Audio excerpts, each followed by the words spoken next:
سامعین کرام، عید الاضحیٰ کی سب سے خاص بات یہ ہے کہ اس دن اللہ رب العالمین کی راہ میں قربانی کرنا یہ سنت ہے۔ عید الاضحیٰ کی سب سے اہم عبادت قربانی کرنا ہے۔ اللہ کے نبی صلی اللہ علیہ وسلم کی ایک حدیث ہے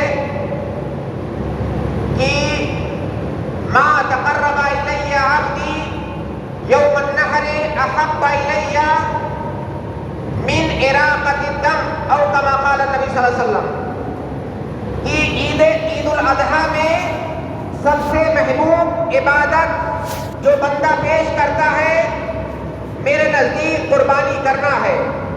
عید الاضحیٰ کے دن قربانی سے زیادہ محبوب عمل اللہ رب العالمین کو اور کوئی عمل نہیں ہے۔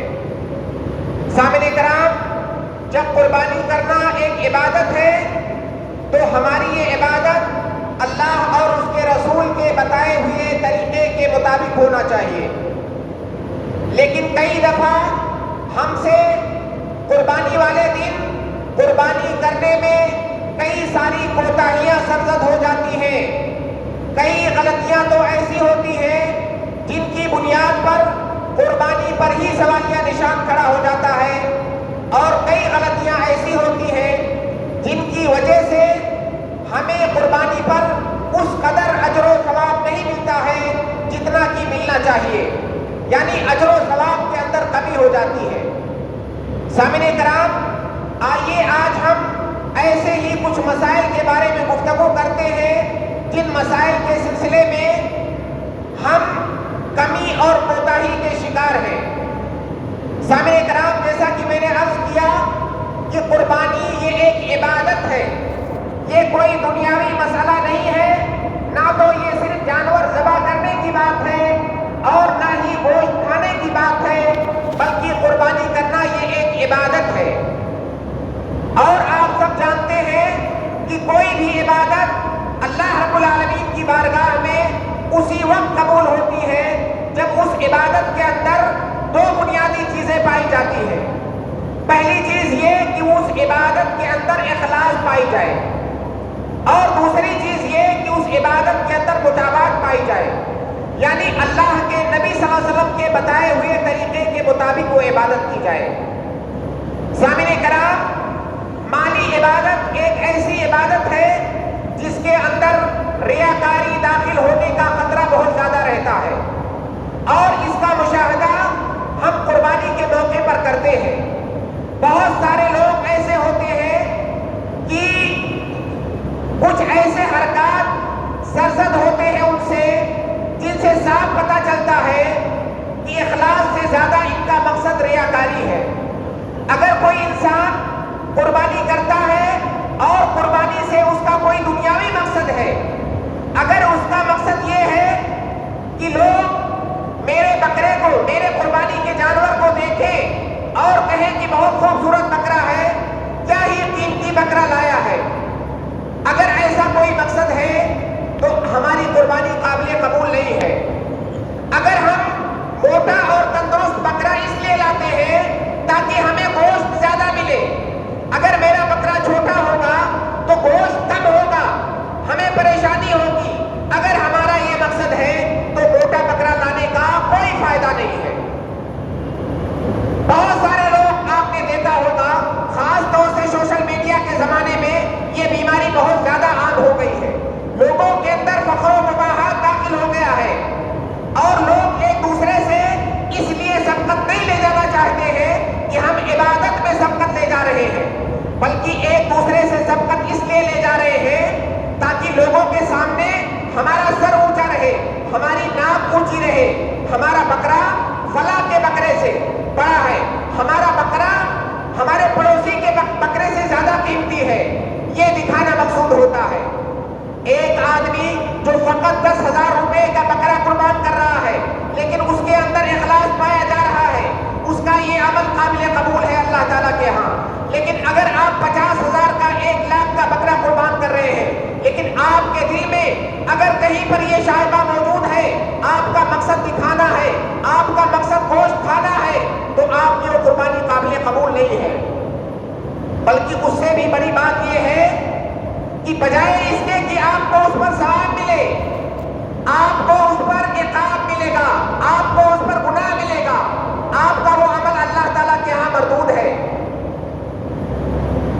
اور ہو سکتا ہے اگر کوئی انسان ایسا ہے جو قربانی فقط اس لیے کرتا ہے کہ لوگ تعریف کریں، قربانی فقط اس لیے کرتا ہے کہ اسے بقرعید میں گوشت کھانا ہے، ایسی صورت میں یہ شرک اکبر ہے، اور شرک اکبر کا نتیجہ یہ ہے کہ انسان دائرے اسلام سے خارج ہو جاتا ہے۔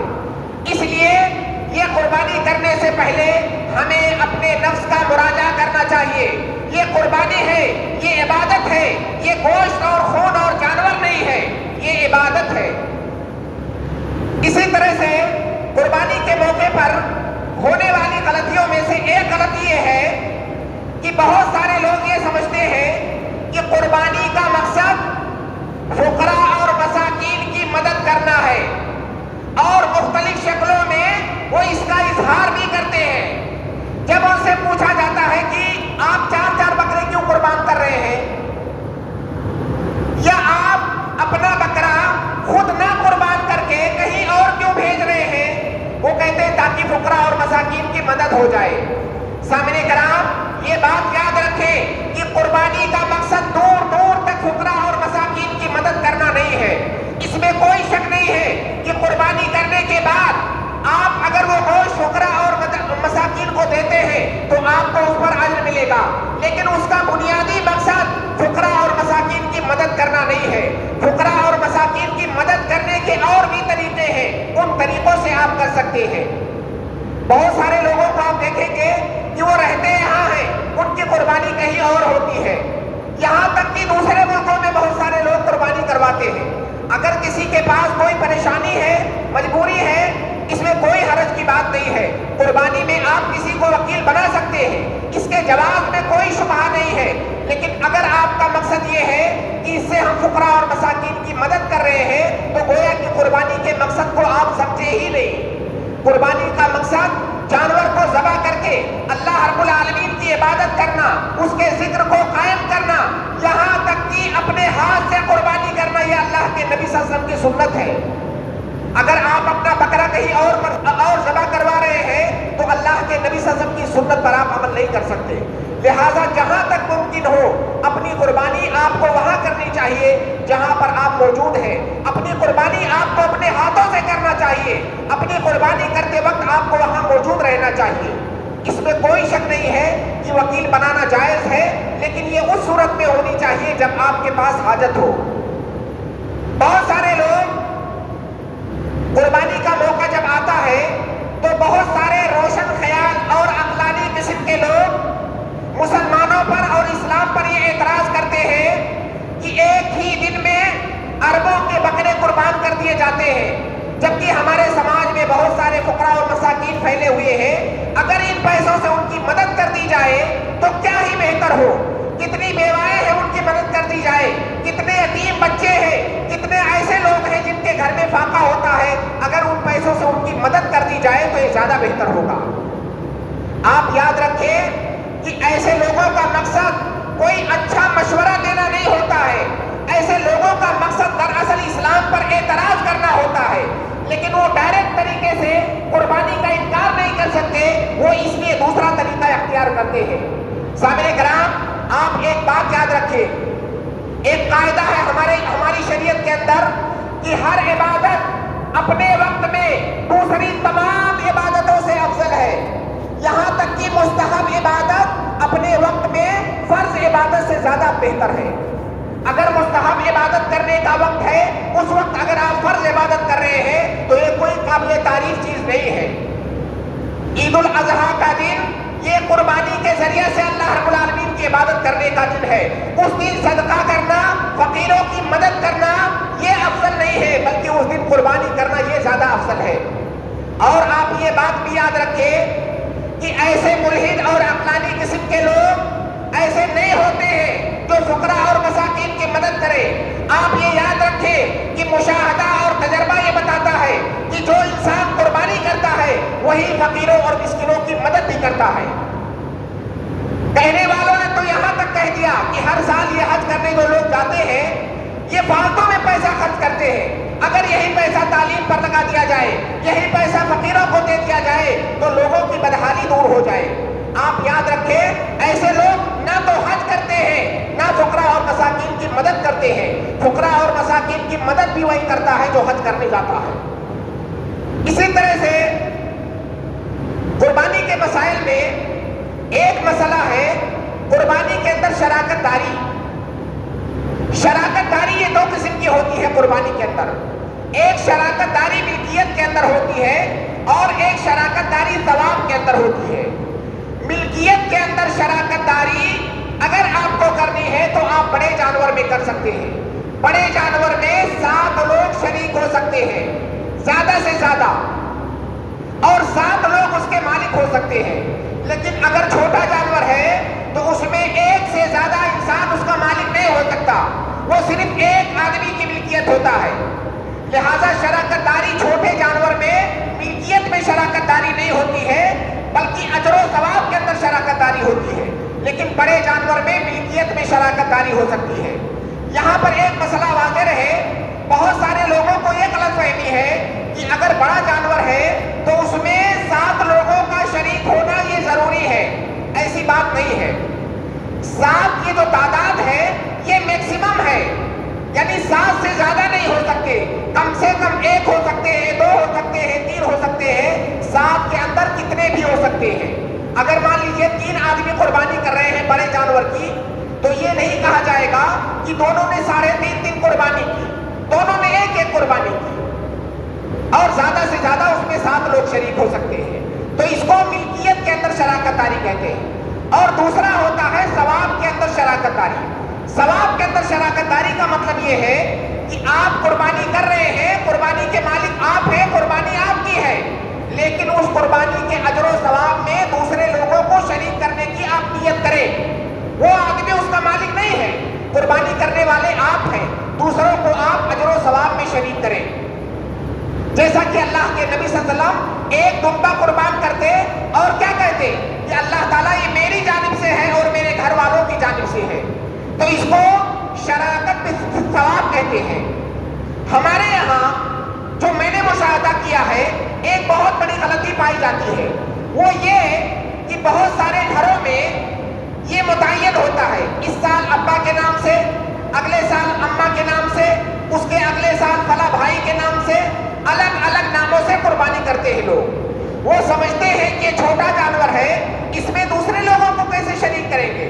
بھائی ملکیت میں شریک نہیں کر سکتے لیکن ثواب میں سارے لوگوں کو شریک کر سکتے ہیں.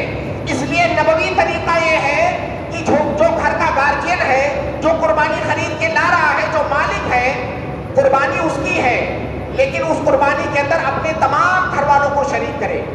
جب آپ نے خاص کر دیا یہ قربانی اماں کے نام سے, یہ قربانی بہن کے نام سے, تو اس کا ثواب صرف اسے ملے گا. آپ نے دوسرے تمام لوگوں کو ثواب سے محروم کر دیا.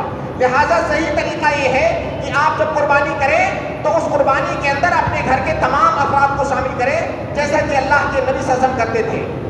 ابو ایوب انصاری رضی اللہ تعالیٰ عنہ صحابی ہیں, وہ کہتے ہیں جب ان سے پوچھا گیا کہ کیف کانت الضحایا علی عہد النبی صلی اللہ علیہ وسلم, نبی صلی اللہ علیہ وسلم کے زمانے میں قربانی کیسے ہوتی تھی, انہوں نے کہا کان الرجل منا یضحی بشاۃ عنہ وعن اہلہ. وہ کہتے ہیں کہ نبی صلی اللہ علیہ وسلم کے زمانے میں انسان ایک بکری قربان کرتا تھا اپنی جانب سے اور اپنے گھر کے تمام افراد کی جانب سے.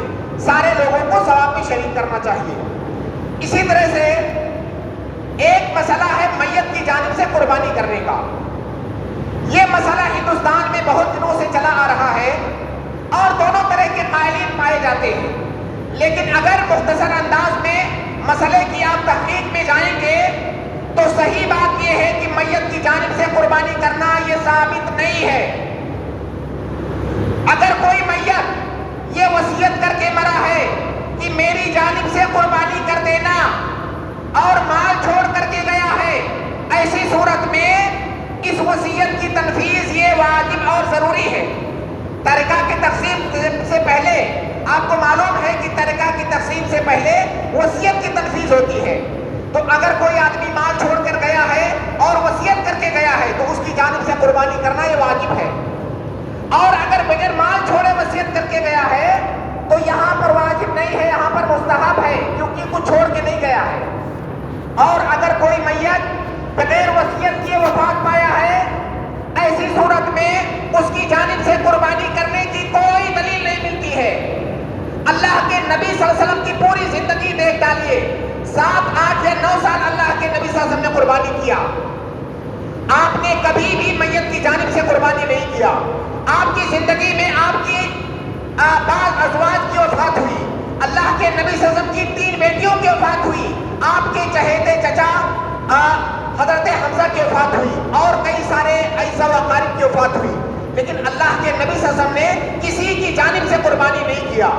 اور ایک قاعدہ ہے کہ اگر اللہ کے نبی صلی اللہ علیہ وسلم کے زمانے میں کسی عبادت کا سبب پایا گیا ہو اور کوئی رکاوٹ نہ ہو، اس کے باوجود نبی نے اگر نہیں کیا ہے تو اس عبادت کو چھوڑنا یہ سنت ہے۔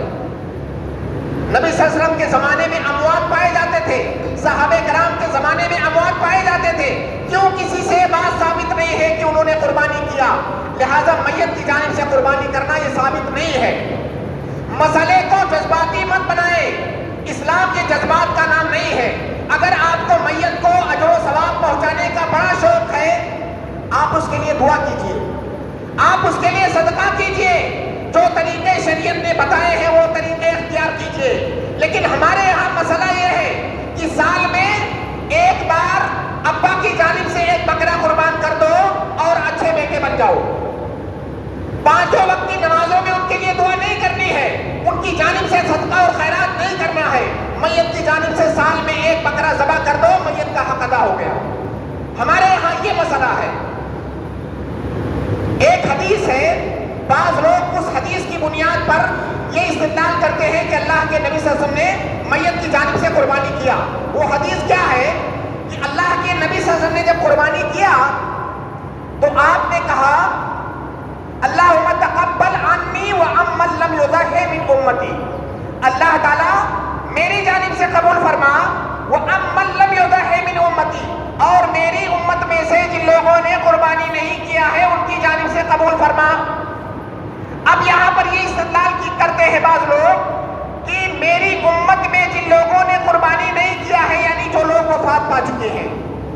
آپ خود اس اسلوب پر غور کیجئے، اگر کوئی آدمی آج سے 10 سال پہلے وفات پا گیا ہے تو کیا آج کی تاریخ میں آپ اس کے بارے میں یہ کہیں گے کہ اس سال اس نے قربانی نہیں کیا؟ کیا آپ اپنے دادا کے بارے میں کہیں گے جن کی وفات 50 سال پہلے ہو گئی ہے کہ انہوں نے، میرے دادا نے اس سال قربانی نہیں کیا؟ کیا ایسا کہا جائے گا؟ لہٰذا اس تعبیر کے اندر کہیں پر یہ معنی موجود نہیں ہے کہ اس سے اموات مراد ہیں۔ اللہ کے نبی صلی اللہ علیہ وسلم نے فرمایا وَأَمَّن لَّمْ يُضَحِّ مِنْ أُمَّتِي، میری امت میں سے جن لوگوں نے قربانی نہیں کیا، اس سے وہ مراد ہے جن کے لیے قربانی کرنا یہ ممکن ہے۔ جو لوگ مر چکے ہیں ان کے بارے میں ایسی بات نہیں کہی جائے گی۔ اور اگر تھوڑی دیر کے لیے بات مان لی جائے کہ اللہ کے نبی صلی اللہ علیہ وسلم نے تمام امت کو مراد لیا، تو پھر آپ تمام امت کی جانب سے کیوں نہیں کرتے؟ اور تمام امت میں تو قیامت تک آنے والے لوگ بھی شامل ہیں، لہٰذا آپ ایسے قربانی کیجئے، آپ کہیے کہ میری 4تھی پیڑھی میں جو لوگ آنے والے ہیں ان کی جانب سے میں قربانی کر رہا ہوں، کیونکہ امت میں تو سارے لوگ داخل ہیں۔ لہٰذا اس حدیث سے استدلال کرنا کسی بھی طرح سے صحیح نہیں ہے۔ اور ایک اور حدیث ہے، علی رضی اللہ تعالیٰ عنہ اس کے راوی ہیں، انہوں نے 2 دمبا قربان کیا، ایک اللہ کے نبی صلی اللہ علیہ وسلم کی جانب سے۔ لوگوں نے پوچھا کہ آپ نے کیوں کیا؟ انہوں نے کہا اللہ کے نبی صلی اللہ علیہ وسلم نے مجھے وصیت کی تھی۔ تو پہلی بات تو یہ کہ یہ حدیث ضعیف ہے، یہ حدیث ضعیف ہے بالاتفاق۔ دوسری بات یہ کہ اگر تھوڑی دیر کے لیے 1 سیکنڈ کے لیے اس کو صحیح مان لیا جائے تو انہوں نے وصیت کی بنیاد پر کیا، اور وصیت کی بنیاد پر کرنا تو جائز ہے۔ لہذا صحیح بات یہ ہے کہ میت کی جانب سے قربانی کرنا یہ ثابت نہیں ہے۔ اگر کوئی آدمی میت کی جانب سے قربانی کرتا ہے تو قربانی نہیں ہوگی۔ اسی طرح سے ایک مسئلہ یہاں پر یہ ہے، اللہ کے نبی صلی اللہ علیہ وسلم نے قربانی کے جانور کا بعض عیوب سے پاک ہونے کا ذکر کیا ہے کہ قربانی کے اندر کچھ ایسے عیوب ہیں جو اگر پائے جائیں گے تو آپ کی قربانی صحیح نہیں ہوگی۔ لیکن ہمارے یہاں اس سلسلے میں بہت مبالغہ پایا جاتا ہے، لوگ انتہائی ایکسٹریم لیول کی پریشانی قربانی کے جانور کے اندر ہے تو فوراً فتویٰ دیا جاتا ہے کہ قربانی صحیح نہیں ہے، جبکہ اللہ کے نبی صلی اللہ علیہ وسلم نے بہت ہی واضح انداز میں ان عیوب کا ذکر کیا ہے جن کے پائے جانے کی وجہ سے قربانی نہیں ہوگی۔ لمبی حدیث ہے جس میں آپ فرماتے ہیں کہ اربع لا تجوز فی الاضاحی، 4 طرح کے جانور ایسے ہیں جو قربانی میں جائز نہیں ہیں۔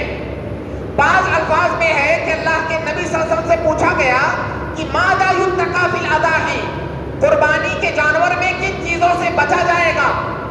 آپ غور کیجئے کہ سوال کیا جا رہا ہے۔ اب سوال کے جواب میں کیا اللہ کے نبی صلی اللہ علیہ وسلم آدھا ادھورا جواب دیں گے؟ تاخیر البیان عن وقت الحاجہ، یہ اصول فقہ کا مسئلہ ہے، یہ جائز نہیں ہے۔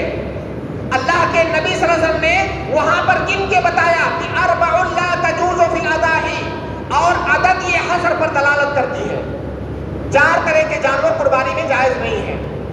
الاورا البین اورھا، کوئی ایسا جانور جو کانا ہے، جس کی ایک آنکھ نہیں ہے، اور ایسا کانا نہیں کہ جس کا کانا پن یہ پوشیدہ ہے، ایسا کانا جس کا کانا پن ظاہر ہے، بالکل دیکھنے سے پتہ چل رہا ہے کہ کانا ہے، اگر دیکھنے سے پتہ نہیں چل رہا ہے تو اس کی قربانی جائز ہے۔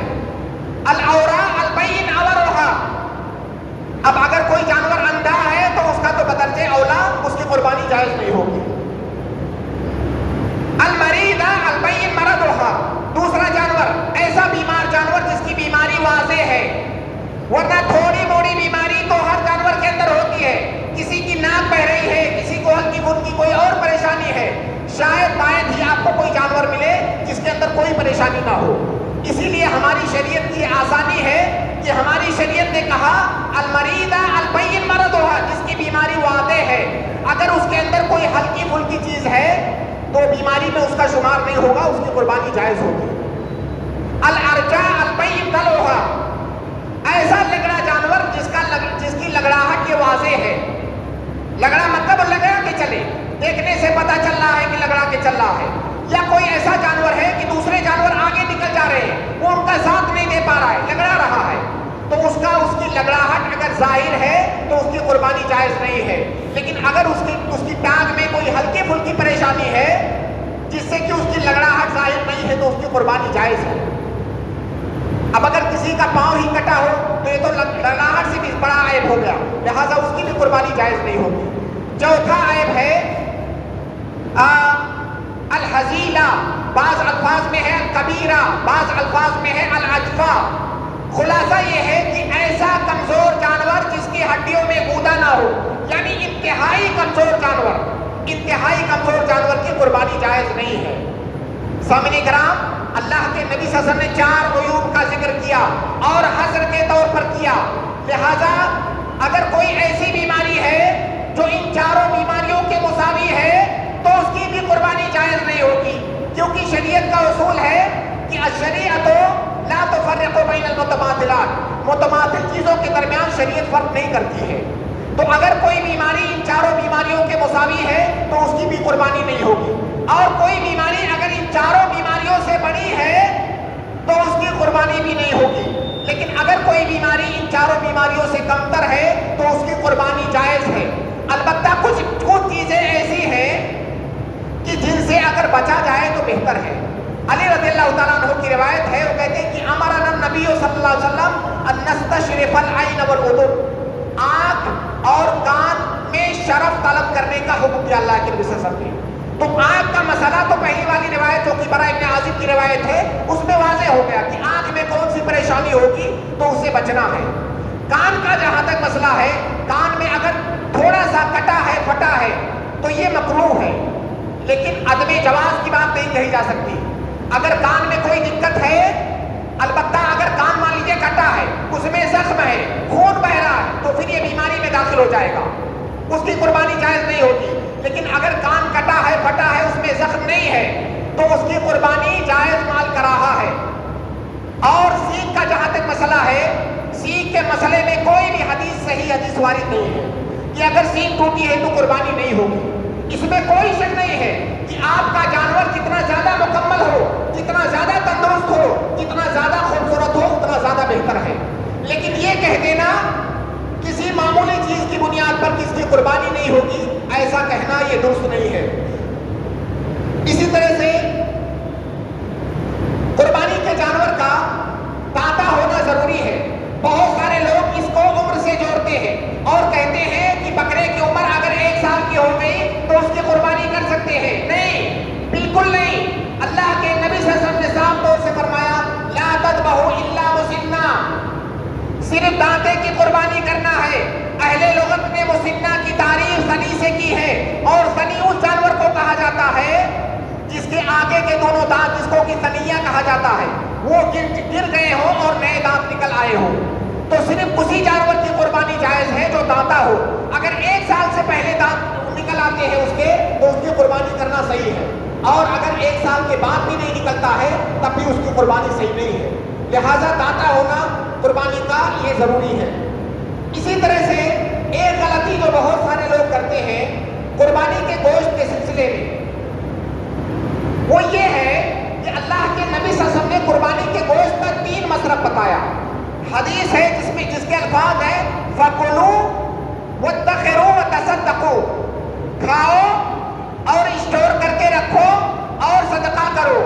تو کھانا یہ مستحب ہے، اسٹور کر کے رکھنا یہ جائز ہے، اور صدقہ کرنا یہ واجب ہے۔ اگر آپ پورا بکرا کھا جاتے ہیں، کچھ بھی صدقہ نہیں کرتے ہیں، ایسی صورت میں آپ گنہگار ہیں، کیونکہ اللہ کے نبی صلی اللہ علیہ وسلم نے صدقہ کرنے کا حکم دیا ہے۔ مقدار کی کوئی تعین نہیں ہے، کم سے کم اتنا گوشت ہونا چاہیے جس پر صدقے کا اطلاق ہو سکے، لیکن صدقہ کرنا یہ واجب ہے۔ کھانا یا اسٹور کرنا واجب نہیں ہے، کھانا مستحب ہے اور اسٹور کرنا مباح ہے، لیکن صدقہ کرنا یہ واجب ہے۔ اسی طرح سے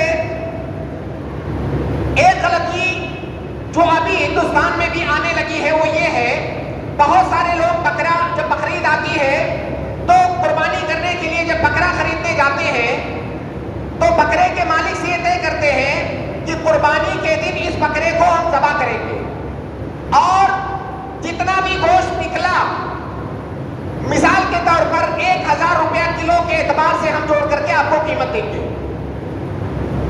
اور ذبح کرنے کے بعد یہ طے ہوگا کہ اس کی قیمت کتنی ہے۔ اگر کوئی آدمی اس طریقے سے قربانی کر رہا ہے تو یہ قربانی اس کی نہیں ہوگی۔ کیوں؟